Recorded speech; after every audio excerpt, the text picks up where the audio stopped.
Good afternoon. I think we're live.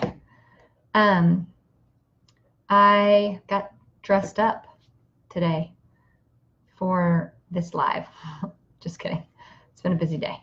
Started really early, and we've been doing homeschool, and I have a bunch of laundry to fold. So I figured why get all dressed up to do that. Okay. This is sort of a hot topic that we're talking about today. Many people have told me, as I've had discussions about people on things that have kept them from feeling like they could thrive or that they're thriving, a lot of what I hear is that we're just tired. People are worn out. We don't feel like we have the energy to get things done. We have too many things to do in the day than we have time to do them. And often we just lack the motivation to get things done, so then we beat ourselves up for not being more productive, and we just are worn out. And so we're going to be talking about that. We're just starting a series, and I would really like for this to be interactive. So even if you can't get on the live videos and watch this live, please post comments, talk about it. We can continue the discussion, because we're going to be sort of adding on every week and learning some tools and techniques to help us feel more energized and not to feel so tired and so worn out. And the issue of being tired and worn out is extremely complicated. So I certainly am no physician and do not have, I cannot like diagnose somebody of like adrenal fatigue or what is that, fatigue? All of a sudden I can't remember the name of it. Chronic fatigue syndrome.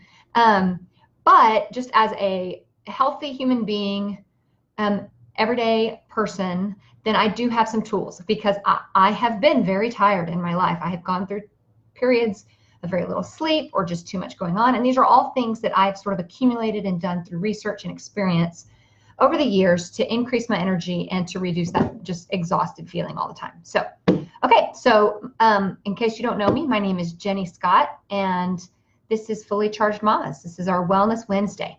Okay, awesome. Let's talk about it. So over the next few weeks, we're going to be talking about various things, including what we can be doing in the morning when we wake up to increase our energies, things we can be doing during the day that we can do to increase our energy. We're going to be talking about things that we can be doing at bedtime and overnight, all these things that are going to help us to get a better night's sleep, feel more energized in the day, not feel like we're dragging, not feel tired. Okay. I'm going to give a little warning, because something that we often do is we get stuck in a place where we resist solutions.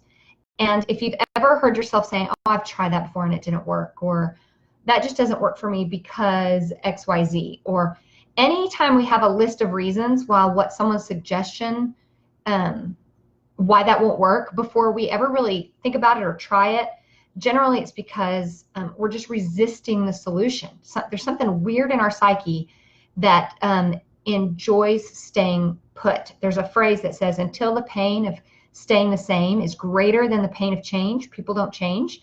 So even if where we are is painful, it has to be so painful that we're willing to make changes. So just keep that in mind as I'm giving suggestions and things. Try it. Maybe it'll work, maybe it won't work, maybe it'll help you feel energized, maybe not, but just trust me. Trust me that these things do work. Almost all of these things have been backed by research, not things that I just made up. So hopefully it'll help you. Okay. And if we aren't willing to change, then we don't experience change, which I know that sounds kind of stupid, but oftentimes we keep doing the same thing and we just keep hoping that things will get better, yet we don't want to take the responsibility for making any changes in the way we live and the choices that we make. So that's essentially what we're going to be talking about. Things that we can do differently, changes we can make, and change is sometimes very hard.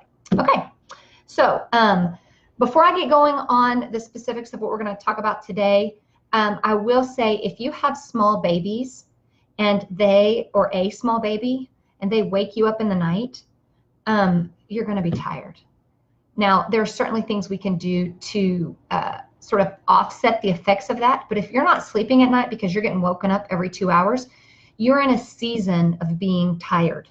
And I have never met a human being who is doing middle of the night feedings or who is repeatedly getting woken up for any number of issues in the night, and they feel rested during the day. So it may be just something that you have to embrace as a season and stay hopeful for what's coming next. And you can also use some of these techniques that will offset the effects of not getting a good night's sleep. So I'm going to talk more about this later, but if you're getting woken up in the night by little ones, or even like if you're caring for an elderly parent or somebody and you're not getting sleep in the night, your sleep is getting interrupted in the night and it's outside of your control, then take naps.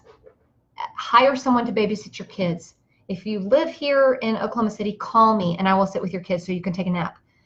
Get a friend to come over, take naps, because we, as human beings, we still require time in the bed with our eyes closed and sleeping. And if we're not getting that, then we're going to be tired, okay?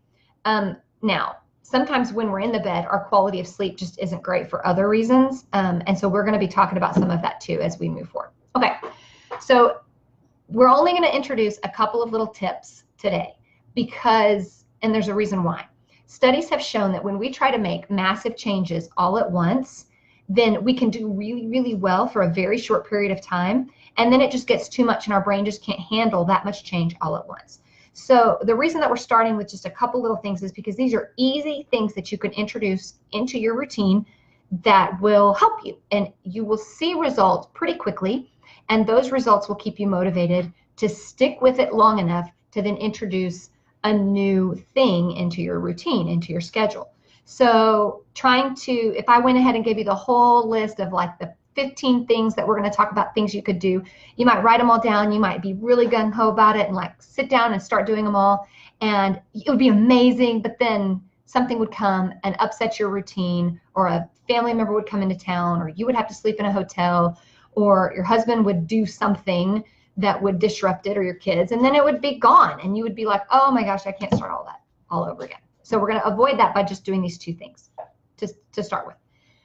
The first thing, and when I heard this at first, I was very resistant to it, but it is to have a glass of water that you drink very first thing when you crawl out of bed, even before you go to the bathroom, if you can handle that. Because the reality is you've been sleeping and you've been dehydrating your body all night long. And hydration, we have all heard this a million times, that we're supposed to get like half of our body weight in ounces every day. So for example, if you weigh, 130 pounds or whatever, that's math. That's 65 ounces of water a day. So we all know that we're supposed to be doing that, but a lot of us have a really hard time doing that, fitting it all in. Or we get really thirsty at night right before bed because we haven't been drinking all day long. And then we're thirsty, so we drink a lot, and then we have to get up and pee. So the very first thing you're going to do is make this a habit. Now, there's a couple ways that you can do this. You can, if you get up and you have a counter in your bathroom, you can put a glass in your bathroom if you drink tap water and just fill it up first thing. And as fully as you can take it and drink that glass of water. And then that's it. And you check that off. And you have hydrated your body. You've given it the fluid that it needs to start its best, okay? Now, if you don't like pure water, like you can't handle the flavor of that, then you can put some lemon in it, which is actually really good for you. It makes your body more alkaline, which is just super awesome. And another time we can talk all about that. But adding a little bit of apple cider vinegar, if you like that, that's also very good that you can do. Sometimes I will, or at least when I started this, what I would do is fill the glass of water and I would just set it on my bedside table. And so I would literally swing my legs out of the bed, bleary-eyed, grab that water and just drink it down, okay? Just first thing, okay? Now I keep it in my kitchen because I take some other things in the morning. So I get up and I walk into the kitchen and I have this big giant cup that I fill up that I use in my coffee reservoir. So I fill that. While that's filling up, I just get myself a drink, kind of tip it into there, fill it up, and then I drink that down, or I mix something in it if I'm gonna mix into my morning water. But do it first thing. And I have had a lot of people say, oh, water in the morning upsets my stomach. Well, try adding a little bit of lemon to it, or just try it. Okay, just try it and stick with that habit this entire week. And the other thing is totally related to this, and that is you get a large bottle. I wish I had my bottle of water in here with me, but I don't. It's in there. Fill it up, even if it's like 30 ounces or 60 ounces or whatever you can get for a bottle of water. Keep it with you and just make it a personal goal to get it. If it's like a 30-ounce bottle of water, that you just get it all done before lunch. Even if it means like you're getting ready to eat lunch and you're like, oh, dadgummit, I forgot to drink it. And then you just drink it on down. If you will make these little choices and you just keep that bottle of water with you, if you're at your desk or if you're running errands or whatever, just keep it with you. You're much more likely to drink it than if you have to remember to go into the kitchen. Now, maybe you all have heard of these things before. Certainly you've heard that you need to be drinking water, but you may not know how drastic fluids, how important it is to get fluids when we're talking about increasing our energy levels.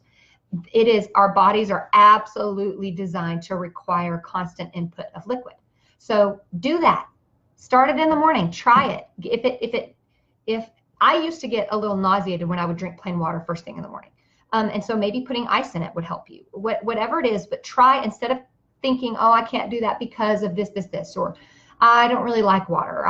Instead of giving excuses to yourself of why you can't do this, just trust me and try it. Do it for the next week and comment and tell me how it goes.